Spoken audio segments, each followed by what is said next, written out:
Merkel Media.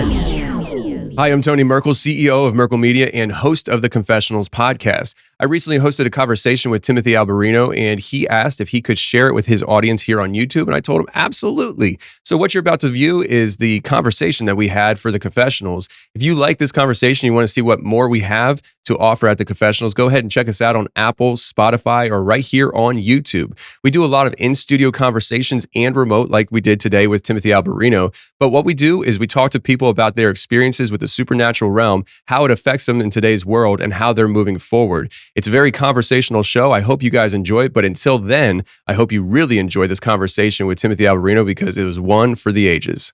All right, today we have Timothy Alberino. Sir, how are you? I'm doing well.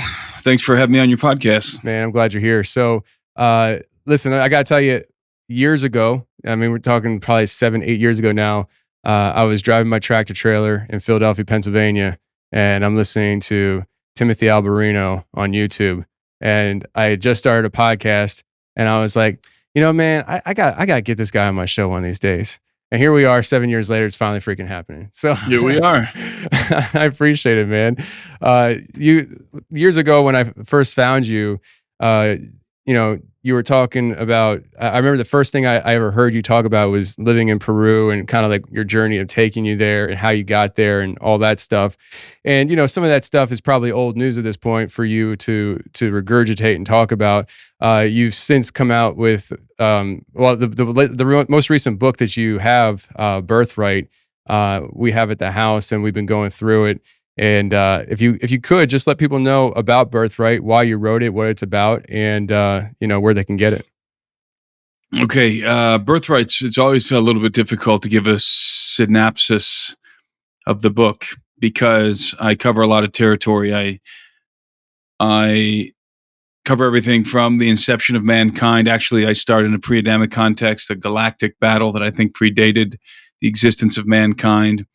Then going through the purpose of the human species, all the way up through the Genesis 6 affair and talking about secret societies, the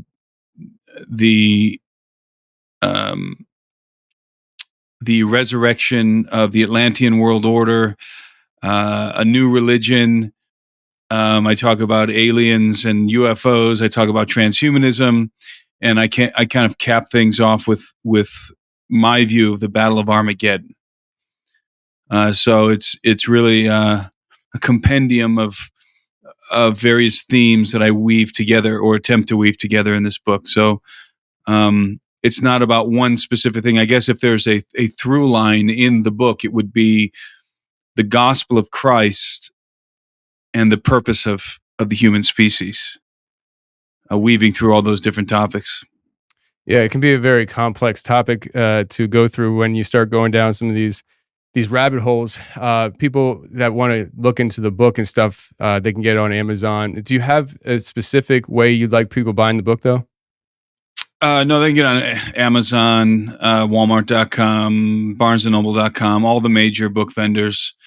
You won't find it in the store, in any of those brick and mortar stores, but you'll find it being sold online. I don't even know where exactly it's being sold, but it's certainly being sold on Amazon. Okay, gotcha.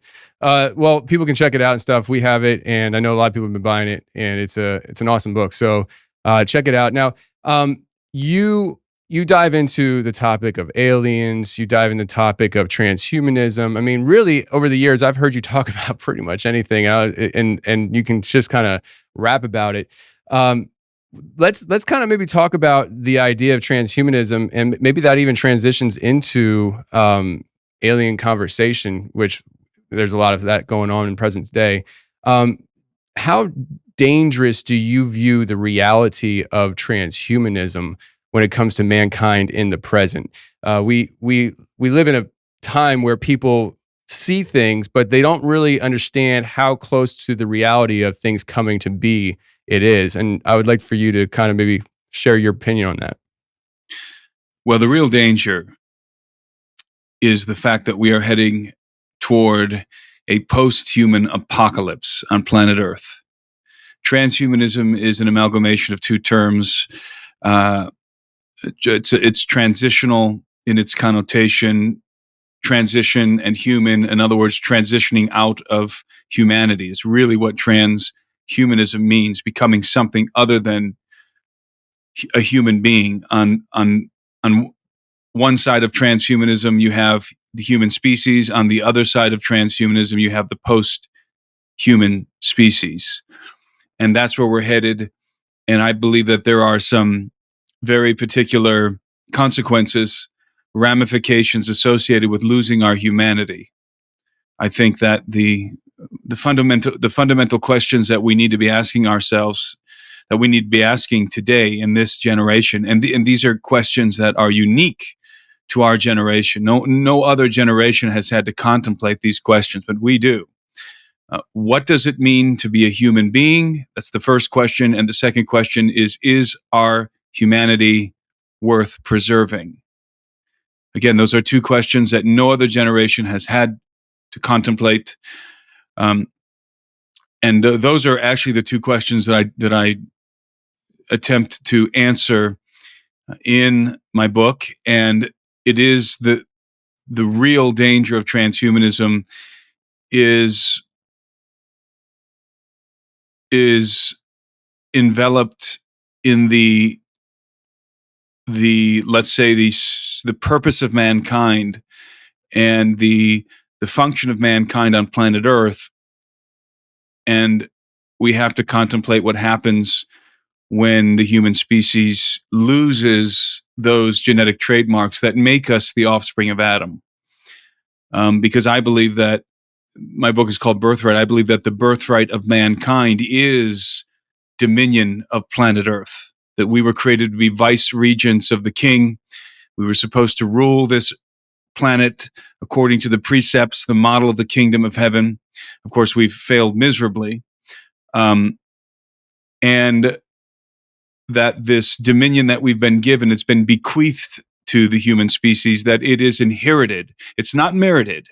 Dominion of the earth, authority on planet Earth is not merited. It's not merited by the righteous. It's not merited by the wise. It is rather inherited by the offspring of Adam.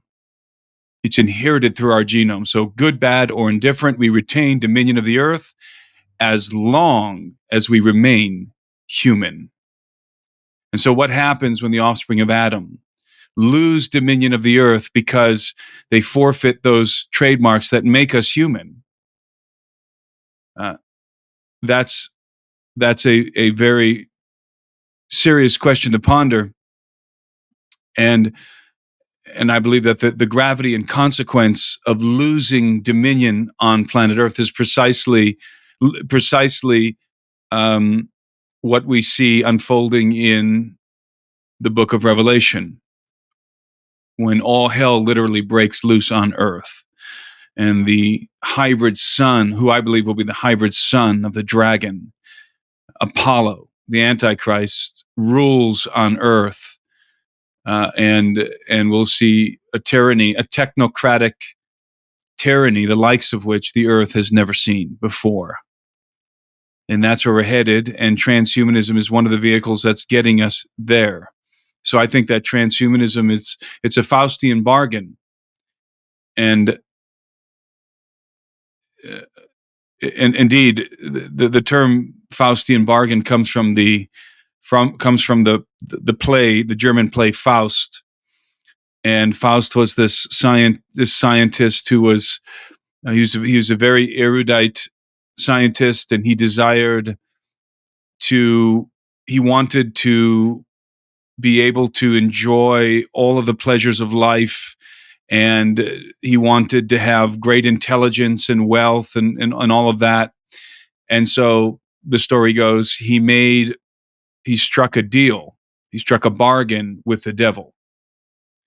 And that's why it's called a Faustian bargain. He struck a bargain with the devil. I'm trying to remember exactly the name of the demon that in the play, Von Goethe. In that play, there's Mephistopheles.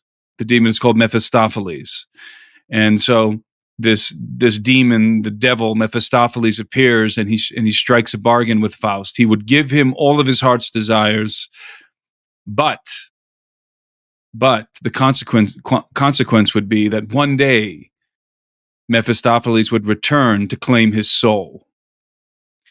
And again, this is a famous German play, very ancient play.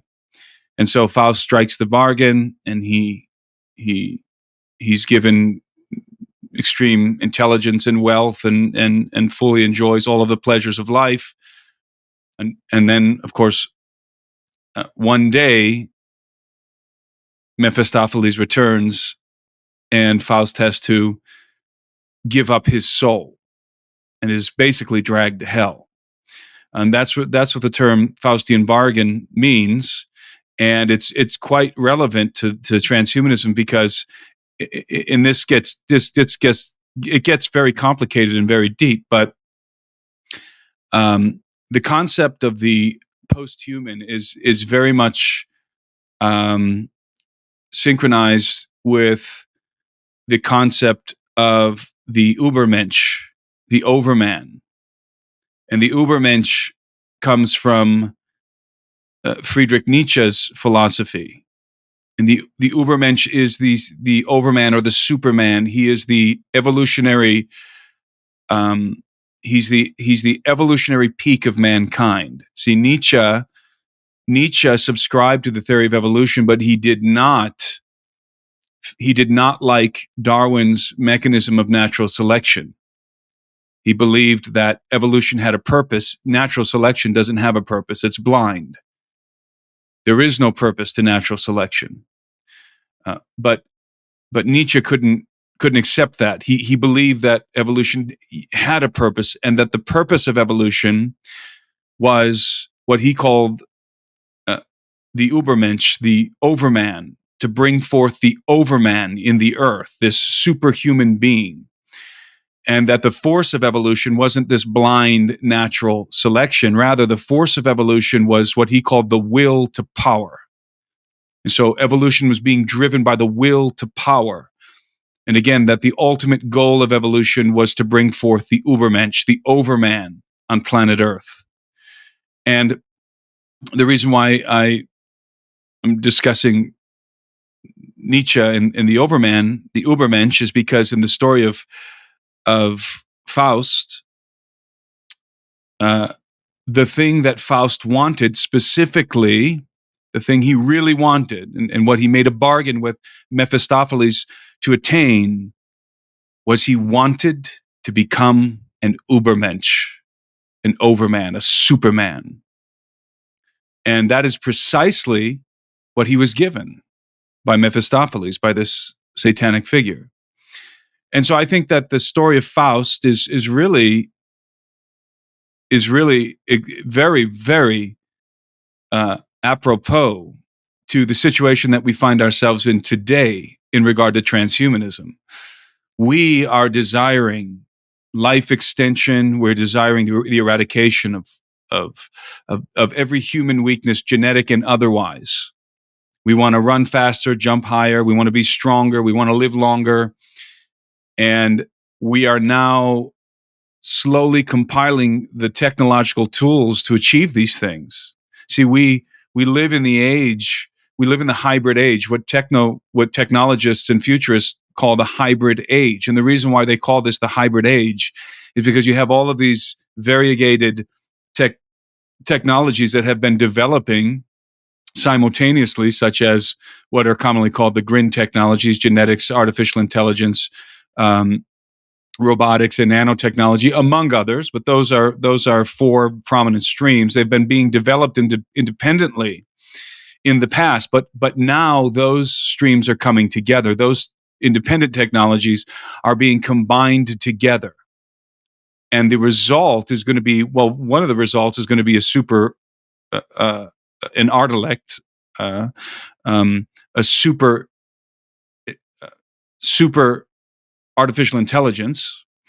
But the other result is going to be a superhuman, an Übermensch, because we're going to use these technologies to fundamentally modify, alter the human species.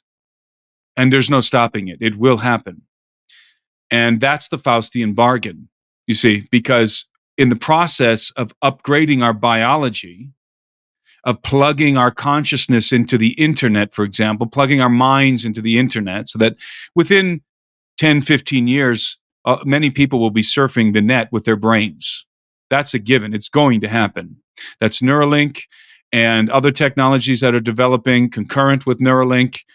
Human beings will be navigating the information highway with their brains rather than their fingers, as we do now, and touchscreens. So we're going to be upgrading our biology. We're going to be uploading our collective consciousness online by interfacing directly with the internet through our brains. And we're going to be altering the genetic composition of the human species. And in doing all of this, we're going to be becoming the Ubermensch, the overman. And in doing all of this, what we're going to lose as a result is our humanity. We're going to lose the genetic trademarks and the emotional and physical components of our humanity that make us human, that make us fundamentally the offspring of Adam. And that's the Faustian bargain.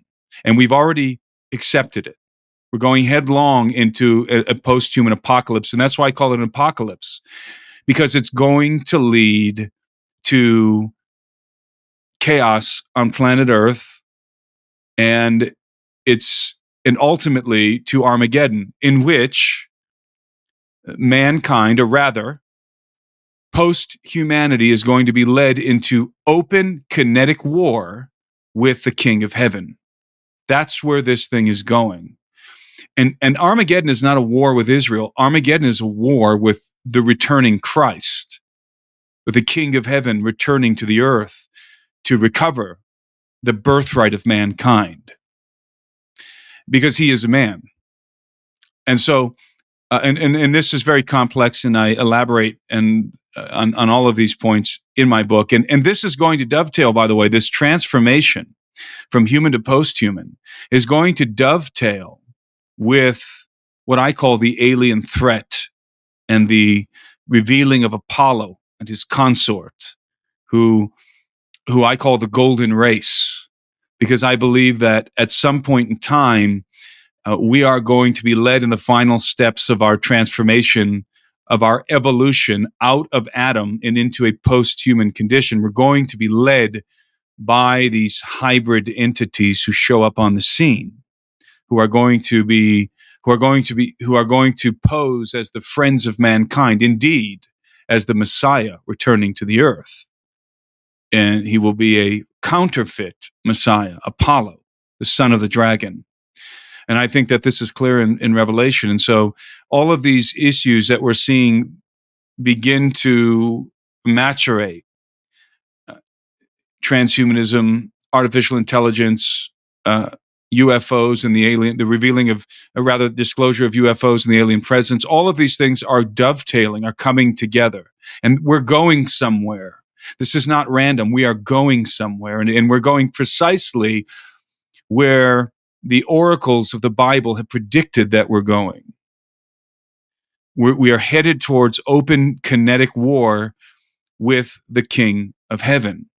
And really what binds transhumanism and let's say the alien presence, the UFO stuff, what binds these two topics together is a new religion that's going to emerge in the earth. And I call this new religion apotheotheism. I coined this term because I couldn't find one that sufficed.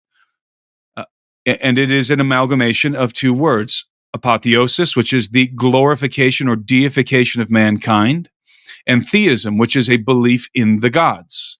And when you combine these two terms together, you get apotheotheism. And what apotheotheism represents is the declaration, it can be summed up in the declaration of mankind, the gods exist, an affirmation that the gods exist, and we intend to become like them. Apotheotheism. That's the religion of the future. That's where this whole thing is going. And the result of apotheotheism and the technologies and the revelation of the alien presence, both the the bad guys, probably the grays, and the so-called good guys, the ones that probably are going to show up to deliver us from the grays, the guys that the Vatican, the ETs that the Vatican is preparing to receive as our extraterrestrial saviors or our extraterrestrial brothers, the ones that we look like. These guys, these entities are going to lead us into open war with the returning Christ, who will be cast as the enemy of mankind. Now, as fantastical as all of that may seem, I predicted this in my book as I was writing it in 2018 and 2019, and then published it in 2020, or rather, writing it in 2019 and then published it in 2020. All of these things have accelerated since then. And we can see how all of these topics are beginning to dovetail, are beginning to mesh together. And the result, aside from the end game, which is Armageddon, is going to be the emergence of a new golden age on planet Earth, in which the gods walk openly among mankind as they did in the world before the flood of Noah. Wow. All right. So let me ask you this. This is like a question. This is such a basic question too. But when you were talking, I'm familiar with, I met you at the conference. I know you're a family man. Talking about this stuff and thinking for you, this is like, because I know you're highly sought after for interviews. My friend Frank over at Quite Frankly, you were on there recently, and I watched that right away. You knocked it out of the park. But I was thinking about it then, and I'm thinking about it now as you're talking. This stuff that you're thinking about and talking about, and I kind of go through the same thing. But I'm interested to hear how you deal with this on a practical level when it comes to raising a family and educating them, because I'm a strong believer that God has given me dominion over my family, and if I retreat from that and I don't practice my dominion over my family, that vacuum will be it's a vacuum, and something will fill that void. And obviously, we're talking about good and evil, and so when we're dealing with this stuff, for me in my house, and I got a 5-year-old and a 3-year-old, so like they're very young, but my 5-year-old, highly intelligent, he asked me questions. And I have taken the route of talking very honest with him. I don't do baby talk with him. I answer his questions to the best of my knowledge. And he's gotten used to it and has really kind of accelerated his understanding with things. And with you and your studies and your research and all this stuff, is this something that maybe it kind of, I don't know, it feels at times it can be dark, but I know at the same time that as Christians, like we win in the end. So like, how do you approach this stuff on a daily basis, you know? Well, I think in regard to how you raise your children, it is imperative that we teach our children, that we instruct them in the answer to the two questions posed previously. What does it mean to be a human being, and is our humanity worth preserving? Well, what it means to be a human being is answered within the biblical paradigm. And once you understand that, the question of is our humanity worth preserving becomes apparent. Yes, at all costs, it is worth preserving. And again, past generations did not have to contemplate these questions, but we do, and more so than us, our children and our grandchildren. Because we're seeing the beginning, we're seeing the birth pangs of post-humanity, of humanity 2.0. But they're going to live it. They're going to actually see people transforming, consciously evolving out of the human condition. And they're going to be faced with a world in which if your brain is not directly interfacing with the internet, if you don't have the genetic upgrades, if you're not incorporating some of the other cybernetic technologies into your biology, then you simply will not be able to compete with the rest of society. You will not be able to go to college. You will not be able to get any kind of a job that involves industry or business, because you won't be able to interface with the system. And this, of course, sounds eerily similar to those who don't receive the mark of the beast are going to be marginalized from society. So this is the future, and we need to instill in our children the importance of preserving their humanity, so that they can instill into their children the importance of preserving their humanity. Because I believe that it is my grandchildren who are going to be really living in this reality. I'm seeing the beginning of it. I have 5 sons. My sons are going to see the further development of it, and my grandchildren are going to be living in the post-human age. And again, there's no stopping it, because it's been predicted thousands of years ago that this would occur. And again, if people are interested in seeing how it's been predicted, I would refer you to my book. But so this is a focus of mine, and and I have to admit, I haven't done the greatest job so far at preparing my children, because it's very difficult to broach these topics. It's difficult to convey the gravity of the situation to young children, and you don't want to frighten your kids with this dystopian reality that's coming. But at the same time, you want to prepare them. And so I think that most fundamental in terms of preparing your family for what's coming is to make sure that you and your spouse and your children are firmly grounded in the gospel of Christ. Because it is the gospel of Christ that serves and will serve as the anchor in the coming storm. Because it is the gospel of Christ that gives us the most resounding answer to the question, is our humanity worth preserving? And the answer, according to the gospel, is unequivocally yes. And in fact, the gravest of consequences will occur if you do not preserve your humanity, in that you will forfeit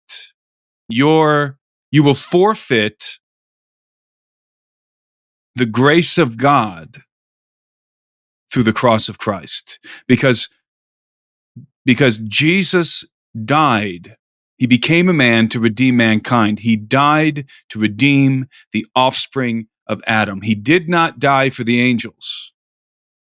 He did not die for post-humanity. He died for mankind. And if you become something other than mankind, then you are no longer a candidate for salvation through the cross of Christ. And there is nothing graver than that scenario. So this is why it grieves me that so many churches in America, at least, certainly probably all over the West, have divorced themselves to some extent from the gospel of Christ and are focusing on all of these other things, and yet they have such a paltry understanding of the gospel, and certainly are not addressing the questions previously mentioned from the biblical perspective with the urgency that I think is required in this day and age. In other words, it is a deep understanding of the gospel that will anchor us and direct us through the storm that's coming. And so it needs to be reinforced from every pulpit in the West, especially. And and the opposite is happening. The gospel is becoming watered down and lost. The meaning of the gospel, the story of the gospel, which is the greatest story ever told, is being lost in pageantry and superficiality, perfunctory issues and topics that have no bearing on what is coming.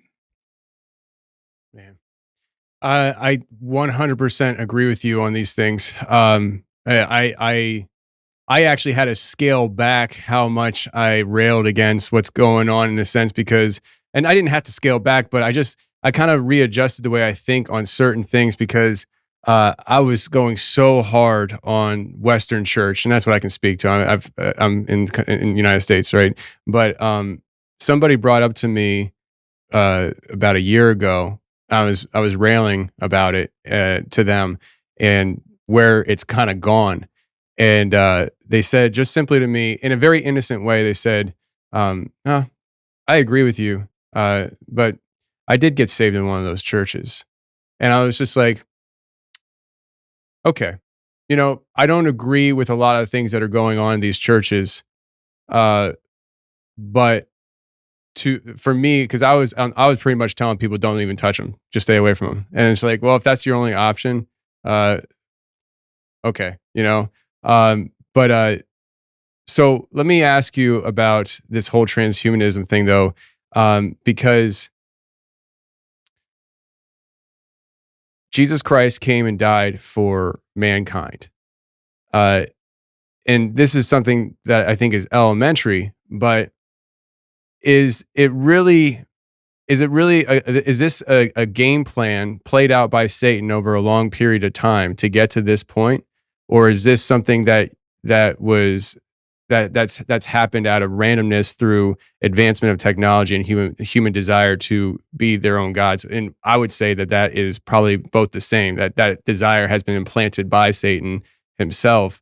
But like we see in throughout history, like way back at the beginning of I think it was the Catholic Church. I don't remember, but there was a strategic removal of this idea of the supernatural from the scriptures, and I feel like that was one thing that kind of put us on this path of not acknowledging God, not acknowledging Satan even exists. And so, is this like kind of like the next step with the transhumanism, where it's like phase two to basically take humans and disqualify them from being human? Well, what was the original temptation to Eve? If she eats of the fruit of the tree of knowledge, she will become like the gods. Apotheotheism. That was the original temptation, and that is going to be the last temptation for mankind. And just as Eve ate of the fruit and suffered the consequences thereafter, so too will mankind eat of the fruit and suffer the consequences. And in regard to what I believe has been forfeited, what I believe has been lost in the Western church to some extent, is the story of the gospel has become, as I said, a secondary theme, when in fact, I don't think most Christians have truly grasped how magnificent the story of the gospel truly is. And I grew up in church. My father was a pastor. I was a leader in the youth group. I was involved in all of the activities. I grew up in church, and I had a very good upbringing.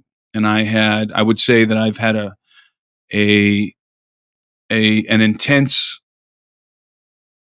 let's say, relationship with God ever since I was very small. And yet it wasn't until I was 19 years old, standing on the bank of a tributary to the river Masan, deep in the Amazon jungle, that I began to truly understand the gospel of Christ. Because I pondered the question, what does it mean to be a human being? And that question, by the way, what does it mean to be a human being?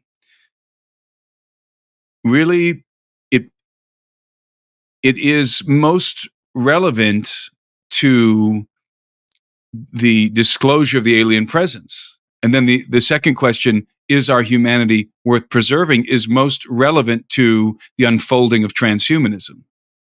So those questions, when you deal with those two questions, you will know how to navigate the alien presence and transhumanism. Because when you understand what it means to be a human being, and you understand the unfolding of that story, of the narrative, the biblical narrative as it pertains to mankind, then you realize that you're not the only player in the game. And you should come to, you should develop, if you understand the story correctly, you should develop what I call a Christocentric perspective, or rather what's known as a Christocentric perspective, in that Christ becomes the center of the universe. Everything is about him. Everything was created through him and by him and for him, not for us, not for mankind, not for the angels. Everything was created for him. He is the center. He is the epicenter of the universe. And it's his story, not ours. He is the protagonist, not us. And when you begin to properly place mankind in that story, and we have a very important place in that story, then your paradigm it expands exponentially. And you can now comfortably accommodate the alien question when that happens. And I think people who've had that experience know what I'm talking about. You can comfortably accommodate the alien presence and navigate your way through the things that we're seeing in the news routinely now in terms of UFOs and so forth. So I don't know how I got on that track, but something spawned that thought in my mind. Happens to me all the time. A lot of times I ask the guests, "Hey, what was I saying?" So based on that, though, how'd you say it was Christ-centric? Is that what you Christocentric. said? Christocentric. As opposed to anthropocentric. Anthropocentric. See, the anthropocentric perspective of the universe is the I would say the common perspective that most Christians have. And it places man at the center of the universe, that we're the reason why the earth was created. We're the reason why the universe was created. Everything is revolving around us. We're the hub of the wheel. And all the other players in the game, all the other characters in the universe are ancillary characters to our story. We are the primary protagonists, but that is not the biblical view. Clearly not the biblical view. The biblical view places Christ at the center. He is the hub of the wheel. We are one of the spokes on the wheel, along with, by the way, our elder siblings, the angels. Right. So this what you're talking about, I think I read this in your book towards the beginning. I think you probably covered in the first couple chapters. You were talking about this, and yeah, in the elder race, the chapter entitled "The Elder Race." Yeah, I when I was reading it, I remember I put it down and I walked out in the kitchen and I tried relaying to my wife what I just read, and I was like, "You're just gonna have to read it yourself," because I was like, "I'm doing an awful job. We got to get Tim on the show to talk about it because I don't know. I have no idea." But I remember the feeling that I had when I read it, which was it was like a light bulb moment, and it allowed me to just everything kind of fell into place mentally for me, and I was just like, got it. Yes, it helps really make sense of everything. That's right. When you put Christ in the center of the universe, everything else falls into place. That is the correct theological starting position. Christ is at the center. Everything was created through him and for him and by him. Or through him and by him and for him. And all things consist in him. So when you have that as the beginning, as your starting point, and mankind is not the most important thing going on, then it just expands your paradigm. It's very, it is a moment in which, as you said, a light bulb goes off in your head, because it's like putting the most crucial piece of a jigsaw puzzle in place. And then suddenly you start to see how all these other pieces can start to fit together around it. And so many people are starting from the wrong position. They're starting from an anthropocentric perspective of the universe. And so they have a hard time dealing with the concept of an extraterrestrial, or of a being that predates mankind, or of a universe that has more going on in it than just the affairs of mankind. That is a very, it's a very poor perspective of reality. And you're going to run into all kinds of problems as you broach certain topics, especially the topics revolving around the alien presence. Yeah. I feel like we're very quickly approaching a point where they've been doing it for a while, but just your traditional Christian perspective, they are getting deeper and deeper, putting their head in the sand, saying it's not possible. It's not possible. It's like, well, hold on, saying, hold on, and it's just they keep going deeper with the idea. It's just it's not real. It's not real. It's not real. It's this classic question that I pondered years ago when I first started looking at the stuff. And many people ask me, like, it's funny because you I'm sure you deal with this too, where you're talking with people, say in your everyday life, and they ask you a question, and you're like, do you understand how much energy I have to take just to back up to work you up to where I'm at right now to make this all make sense for you? And you get that a lot at church and stuff. And it's the classic question: if aliens were to exist, what does that do about God? Nothing. It doesn't affect the gospel of Christ at all. It does no violence to the gospel of Christ whatsoever. And in fact, we already know that, because angels exist. And the existence of angels does no violence to the gospel of Christ. It does not alter it. And angels are by definition extraterrestrial beings. They pre-exist mankind, clearly pre-exist mankind. Their provenance, their origin is not planet Earth. They are therefore extraterrestrial. And their existence has for centuries not altered the gospel of Christ. So why should the existence of some other extraterrestrial species alter the gospel of Christ? See, if Christ is in the center, if it's his story, if he is the purpose of the universe, then there could be all kinds of things going on in the universe that have nothing to do with us, because it's not about us. What pertains to us is the gospel of Christ, that he became one of us to redeem us. He became a man to redeem mankind. That is unique. Even the angels marveled at that. And the gospel is, the writers of the New Testament are explicit that Christ did not give aid to the angels. In other words, he did not die for the angels. He did not come to redeem the angels, but to redeem mankind.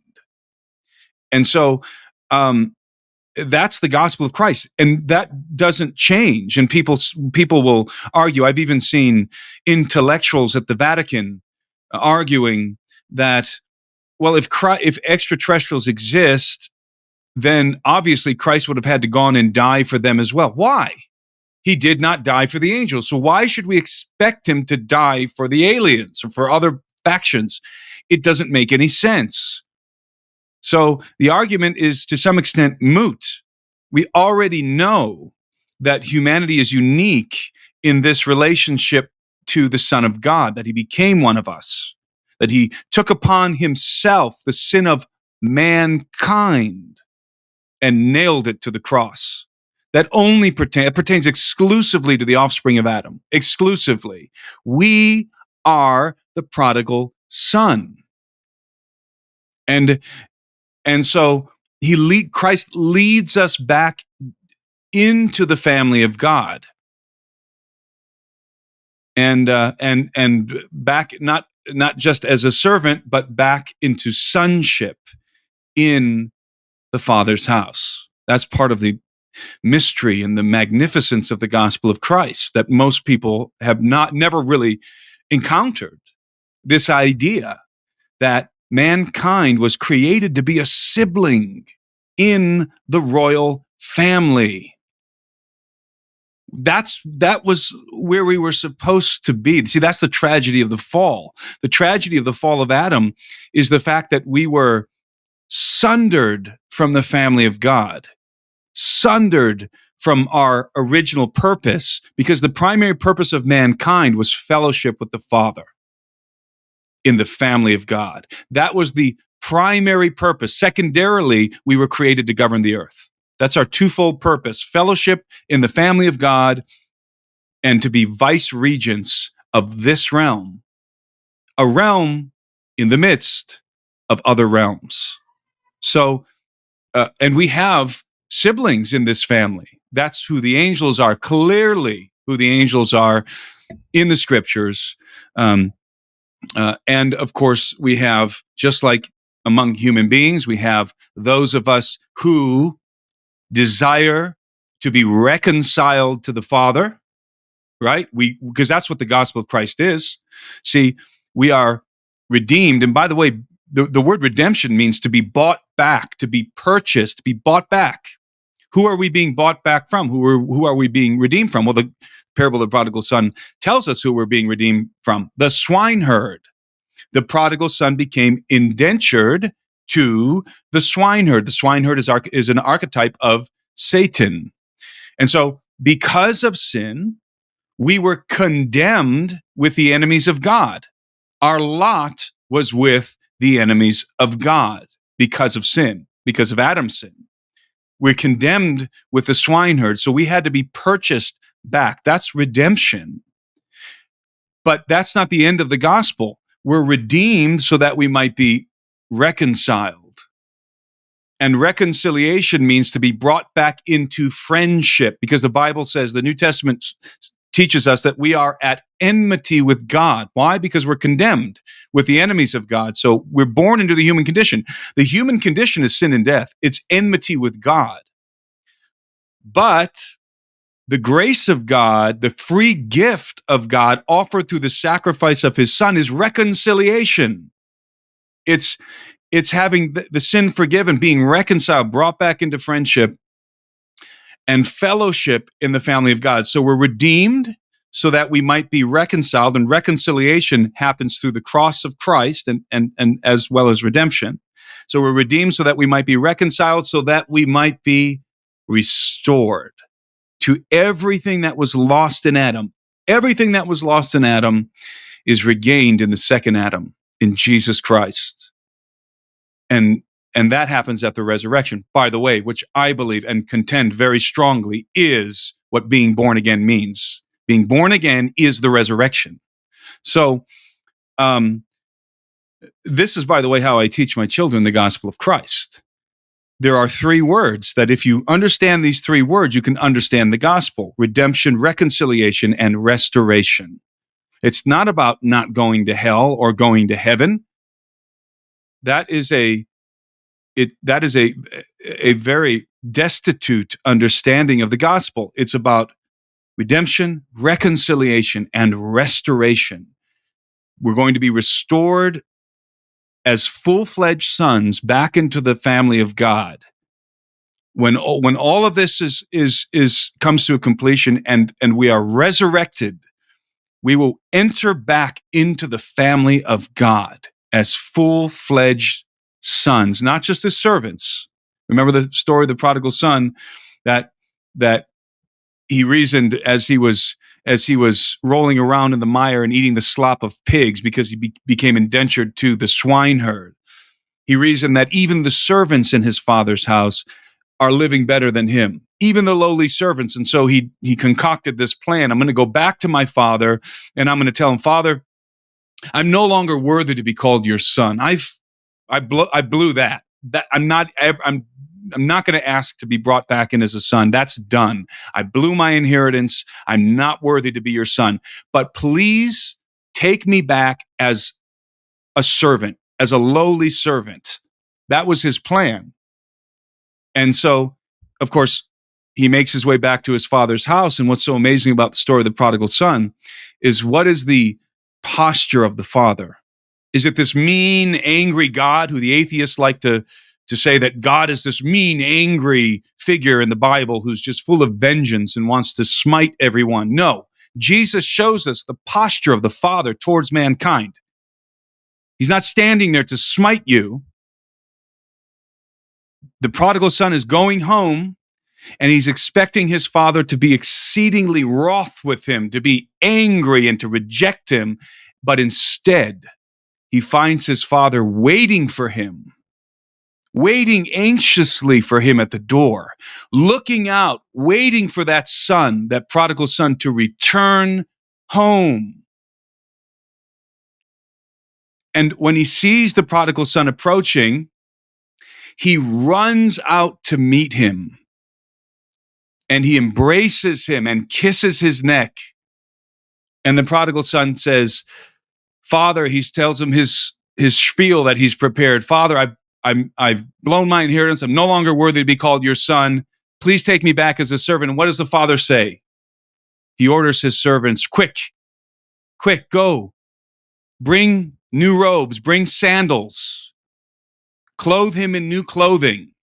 Because sandals, by the way, represent sonship, because servants in that day and age usually went barefoot. That was a mark of a slave.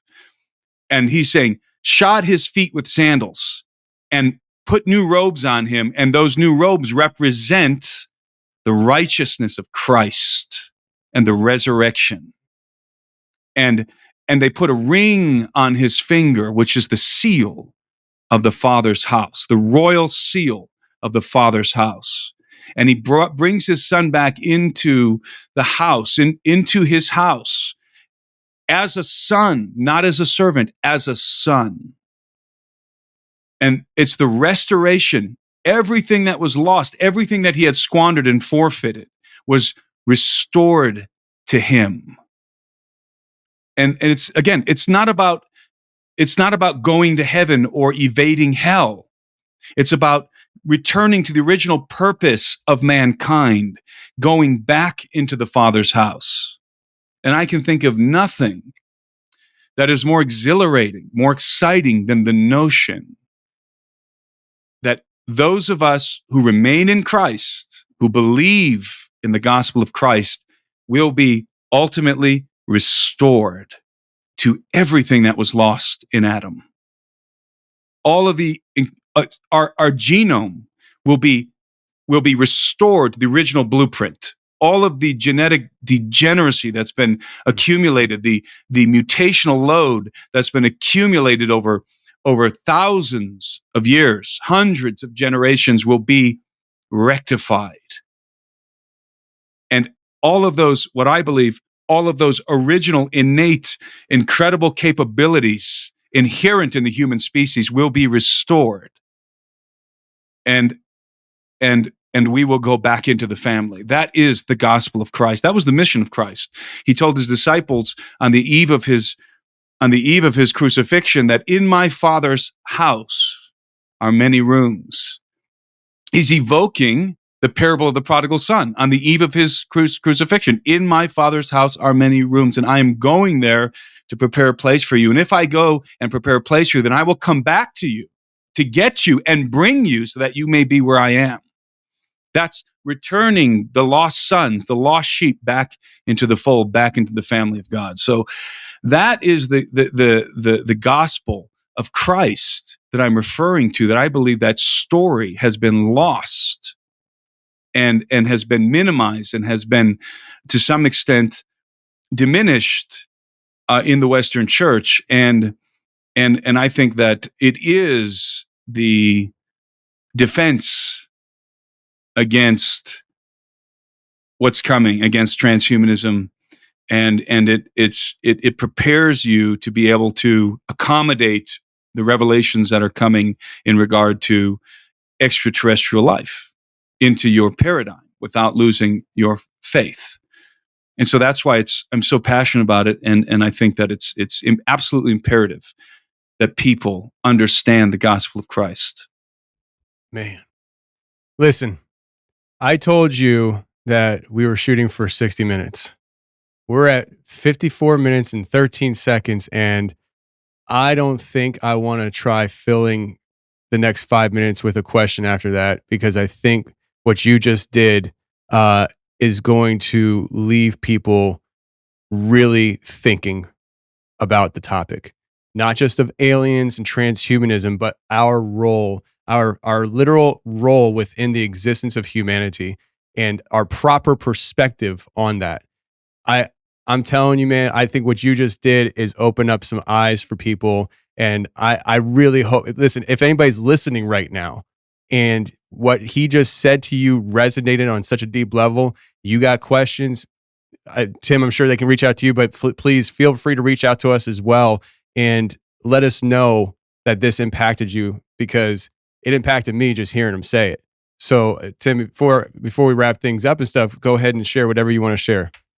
Well, I would add that it's interesting in the parable of the prodigal son. Remember that the prodigal son was the younger son. He was the younger son. There was an older son, an elder brother, who did not squander his inheritance.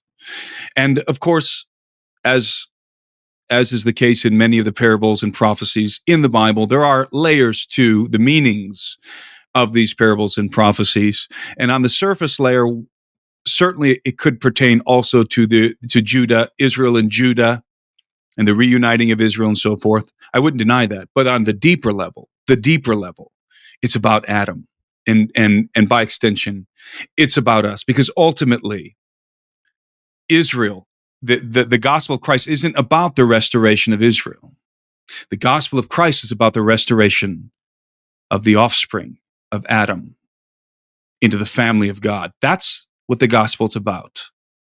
And so it's when you recognize that we have an older sibling, we have siblings in the family of God, and we're the younger brother, then that understanding alone begins to open up some realities for people. And that we are very special because Jesus left the 99 to come and find the one lost sheep, us. He has other sheep in his fold. So I absolutely affirm the gospel of Christ. I reject the notion, by the way, that humanity is going to be baptized by morally superior aliens in the future. There is one baptism, and it is the baptism of Christ, period. And we don't need aliens to be baptizing us into the baptism of Christ. So I totally reject the narrative that's being crafted over at the Vatican, for those who are wondering. And I don't want anyone to confuse what I've said with that. I don't believe that there's any salvation whatsoever coming from our older siblings, who I call the elder race. There is salvation in Christ alone, through the work of the cross, period, and believing in him. So make no mistake, I subscribe to the gospel of Christ. Ladies and gentlemen, that's Timothy Alberino, author of Birthright. You can find it on Amazon and pretty much any other store. This book is jam-packed with information, and everything that he's saying today is just a fraction of what is covered in that book. If you feel like you were enlightened today by this conversation, this book will blow your mind. You need to go check it out. Once again, it's Birthright, and you can find it on Amazon and other places. Tim, listen, I could have talked to you about the idea of old Earth. Was there an Earth that existed before this Earth? The idea of other realms, what's coming through? Are aliens coming through other realms? All this stuff. And what you did today, I think, is far more impactful than trying to dive into all these things individually. Because I think what you did today is cover a very specific but broad perspective on all that stuff tied together. Well, we've laid the foundation to discuss a multiplicity of realms. Because once you understand who the human species is and what we were created to do, you can accommodate that topic. Right on. So we'll have to come back and do another and continue our discussion.